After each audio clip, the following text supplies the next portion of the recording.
요즘 뭐 관세나 정적인 불확실성이나 여러 가지 심판받을 일이 많은데 환율이 심판을 기다린다? 어떤 얘기일까요? 들어가 보도록 하겠습니다.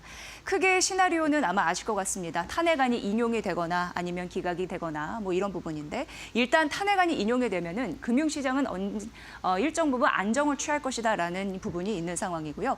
하지만 이건 중요합니다. 과거 대비해서 지금 관세 충격이 좀 있기 때문에 그 영향은 과거 대비 제한적일 수 있다라는 일부 의견이 있습니다. 반대적으로 탄핵안이 기각이 되면은 국내 전국의 불확실성은 더욱더 확대될 게 자명합니다. 그리고 우리나라 신인도도 추락할 가능성이 있다라고 일부 언급이 되고 있는 그런 모습입니다. 자, 다음 페이지 보면요. 지금 우리나라 부분에서 그 환율 굉장히 중요한데 오늘은 다행히 시장이 어느 정도 정치적인 불확실성을 해소할 가능성이 있다라고 인지를 한 듯 14원 이상 떨어지면서 1,440원 밑으로 떨어지는 모습을 보이고 있는데요. 한동안은 1,450원에서 60원대에 고착화된 흐름들이 있었습니다. 당연히 트럼프 행정부의 관세, 자동차 관세 부과 이슈, 그리고 정치적인 불확실성, 사실 유로, 엔, 위안화 대비해서 우리나라 원화는 더 약세였거든요.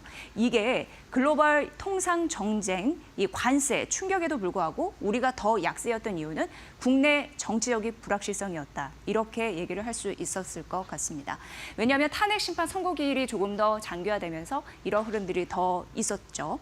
과연 이제 시나리오 두 개로 이제 봤을 때 탄핵안이 인용이 됐을 때 환율은 어떻게 될 것인가? 이걸 보면요. 1,450원대 하회할 가능성이 있다라는 부분이 언급되는 거고 오늘 시장에서 지금 그게 반영이 되고 이후 헌법재판소의 그 결과 이후에 또 환율이 어떻게 튀는지는 지속적으로 점검을 해드리도록 하겠습니다. 근데 만약에 인용이 되더라도 정치 일정이 불확실성이 커지거나 컨트롤 타워 부재가 장기화됐을 때는 환율이 많이 내려가지는 못하는데 워낙 강세가 좀 제한될 수 있는데 일각에서 1,430원에서 1,440원 수준 밑으로는 떨어지기는 어렵다. 그래서 이 인용이 된 이후에 조기 대선을 빨리 치러야 된다라는 의견 나오고 있으니까 이 부분 보시고요. 뭐 탄핵안이 만약에 이제 기각이 됐을 때는 환율 어떻게 될지 불보듯 뻔합니다. 1,500원대 상해 가능성도 우리가 봐야 됩니다. 자, 이제 환율 굉장히 중요한 상황인데 정부에서 물가 관리 이제는 필요합니다. 이런 얘기 나오고 있는 상황입니다. 일단 트럼프 대통령 관세 정책에 따라서 상대적으로 취약한 원화의 특성 이 부분 보셔야 되고 당연히 관세에 민감하다라는 부분. 주요국 통화 대비해서 약세 흐름이 있었고요.